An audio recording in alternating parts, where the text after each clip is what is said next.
आजादी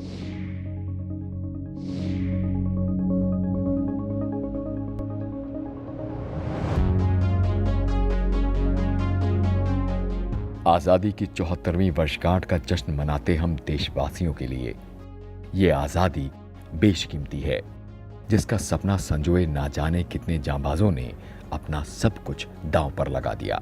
कितनों ने तो बेहद कम उम्र होने के बावजूद स्वाधीनता की लड़ाई में ऐसा किरदार निभाया जिसे भुला पाना बेहद मुश्किल है। हम बात कर रहे हैं ऐसी ही एक वीरांगना रानी गादिल्ल्यू की, जिन्होंने महज 13 बरस की उम्र में एक बड़े आंदोलन का नेतृत्व कर ब्रिटिश सरकार की नींदें उड़ा दी थीं। अपने बगावती तेवरों के कारण अंग्रेजों की आंख का कांटा रही रानी गादिल्ल्यू देश की वो अकेली महिला क्रांतिकारी भी हैं जिन्होंने 15 बरस का लंबा समय ब्रिटिश कैद में काटा। रानी गादिल्ल्यू का जन्म 26 जनवरी 1915 में मणिपुर के जोलियांगलोंग कबीले के रोंगमई खानदान में हुआ था। बचपन से ही स्वतंत्र और स्वाभिमानी गादिल्ल्यू 13 बरस की आयु में नागा नेता जादव नांग, जो रिश्ते में उनके चचेरे भाई थे, उनके संपर्क में आई। जादव नांग हिरका आंदोलन के जरिए मणिपुर से अंग्रेजों को बाहर निकालने के प्रयत्न में लगे हुए थे। आंदोलन आगे बढ़ पाता इससे पहले ही 29 अगस्त 1931 को अंग्रेजों ने जादव नांग को गिरफ्तार कर फांसी पर लटका दिया। आंदोलन का नेतृत्व बालिका गादिल्ल्यू के हाथों में आ गया। गादिल्ल्यू ने जिम्मेदारी को बखूबी निभाया। अपने 4000 सशस्त्र नागा सिपाहियों के साथ गादिल्ल्यू भूमिगत होकर अंग्रेजों को लगातार टक्कर देती रहीं। हतोत्साहित अंग्रेजों ने आंदोलन को दबाने के प्रयास शुरू कर दिए और आंदोलन से जुड़े क्रांतिकारियों के कई गांव जलाकर उनका उत्साह कम करने की कोशिश की। घटना से सशस्त्र नागा आक्रोशित हो गए और उन्होंने एक दिन खुलेआम असम राइफल्स की सरकारी चौकी पर धावा बोल दिया। रानी गादिल्ल्यू की बढ़ती लोकप्रियता और प्रभाव ब्रिटिश सरकार को खटकने लगा था। तय किया गया कि गादिल्ल्यू को पकड़ने के लिए खास बटालियनें तैनात की जाएं। लेकिन गादिल्ल्यू भी अंग्रेजों से 2 कदम आगे ही थीं। वो लगातार अपनी जगह बदलती और छापामार तरीके से अंग्रेजों पर प्रहार करती। लेकिन उनकी चिंता अपने साथियों को लेकर भी थी।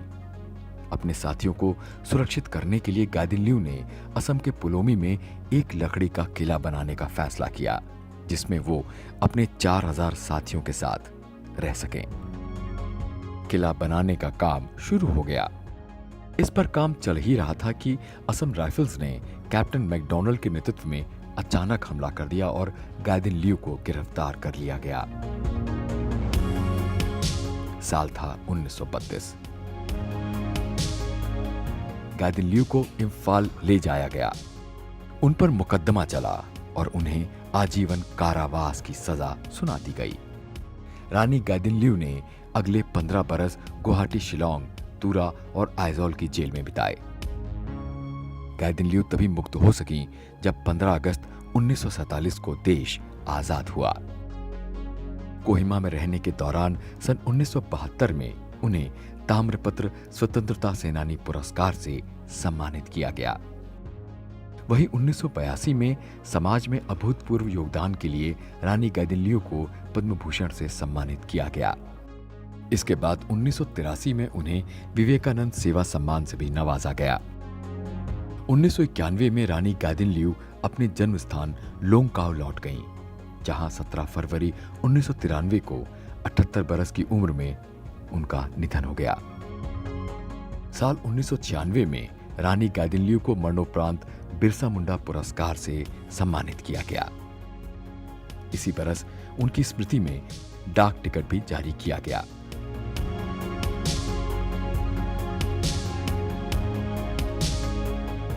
वही साल 2015 में रानी गादिल्ल्यू के जन्म के 100 बरस पूरे होने के अवसर पर प्रधानमंत्री नरेंद्र मोदी द्वारा विशेष स्मारक सिक्के जारी किए गए। देश के इतिहास में वो एकमात्र महिला क्रांतिकारी थीं, जिन्होंने 15 बरस का लंबा समय कारावास में काटा। रानी गादिल्ल्यू को आज भी नागा समाज एक देवी के रूप में याद करता है। जिसने अपना सारा जीवन मातृभूमि और लोगों के कल्याण को समर्पित कर दिया।